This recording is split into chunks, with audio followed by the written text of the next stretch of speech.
believe that people have always had the ability to see auras. We've just been trained not to see them. I see a lot of families now that they're bringing in their children, and their children are seeing auras, and they're seeing the same aura colors that I am. So, if you look at old paintings of the saints, they've all got these halos around their head. I mean, obviously their aura was stronger and brighter so that people really could pick that up. Otherwise, why would they paint light around someone's head? Where did that come from? They were seeing and sensing the aura, the light around a person.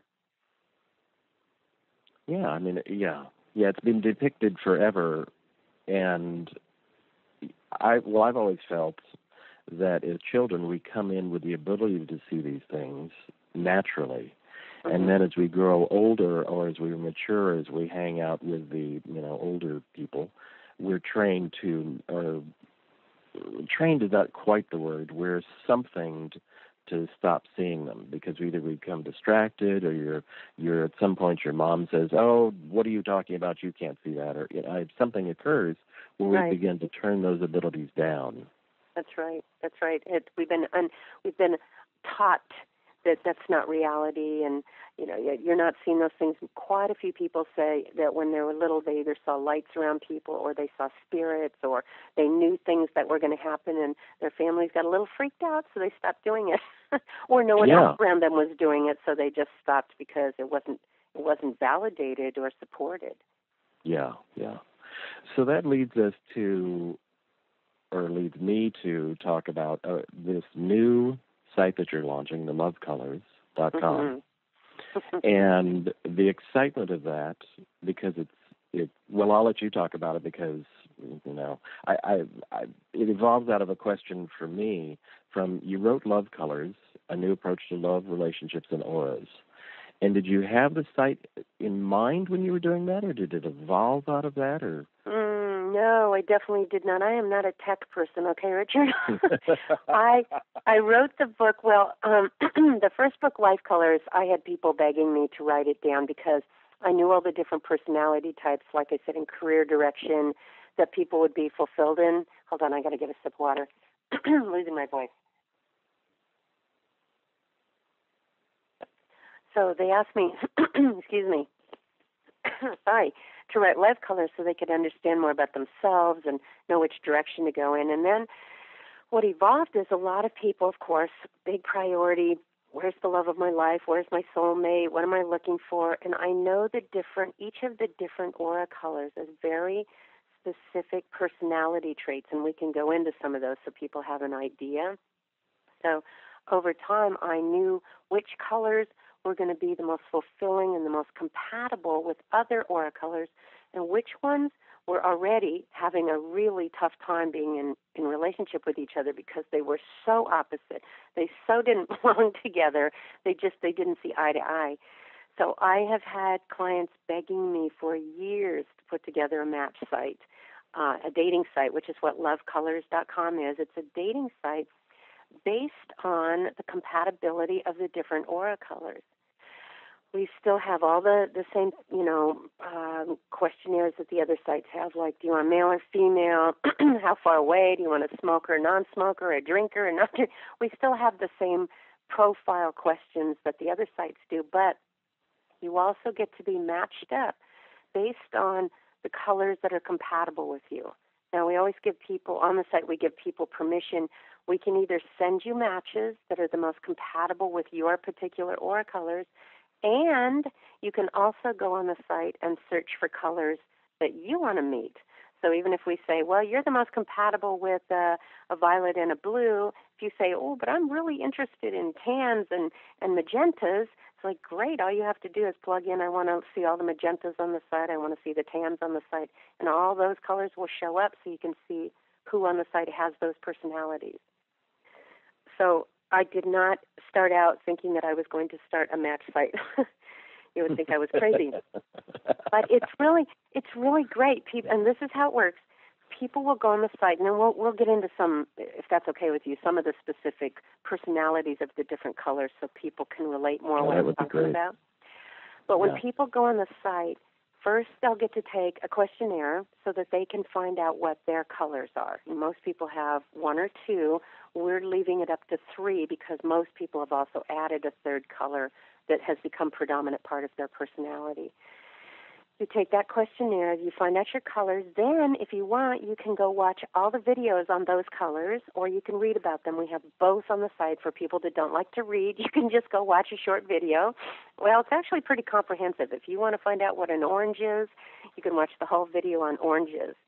And then we will send you matches, and you can look at the profiles of the people that we matched you up with. And if it says they're a yellow-violet, right there you can click on the yellow, and it'll take you to the yellow video. You can click on the violet, it'll take you to the violet video. And now you understand more about that person's personality to see if you even want to contact that person. You might be really drawn to their picture and go, oh, she's really cute, or, oh, God, that's a really good-looking guy. And then you go, oh, they're a tan lavender. Let me go see what a tan and a lavender's like. And then after you watch the video, you might go, that's not exactly the type of person I was hoping to be with. Or, oh my gosh, that's perfect. That's exactly what I was looking for. And then you can start the dialogue with that person, start communicating, emailing back and forth with those personality traits in mind. And we even have a chart and a list of the colors that are the most compatible with other colors. So on the site, we are helping people in every way we possibly can to help understand the personality of the person that they might start interacting with.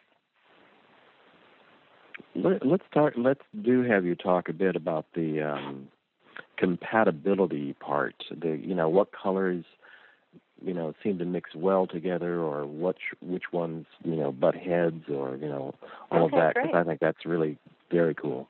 Great. Well, we'll start out with some of the colors that are mostly probably listening to your show. So, for example, we have blues. Blues are the loving, nurturing. They're the most emotional people on the planet. They watch commercials and tear up. They cry when they're happy, sad, angry. Blues, it's all about love and spirituality. Those are their two main priorities. They're also the most intuitive and psychic of all the aura colors.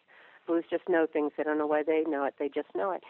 Now, blues value loyalty. Long-term, blues are the ones that have what we'll call the Cinderella complex. Blues have this belief, ever since they were little, they wanted to be happily married with Prince Charming, and it was supposed to last forever.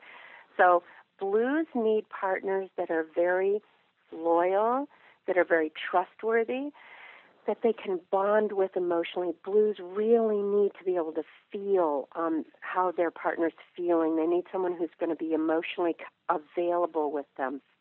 So they can be very compatible with violets, because violets are very expressive. They're usually very spiritual. They're very deep. They're very charismatic. I'll jump into that real quick.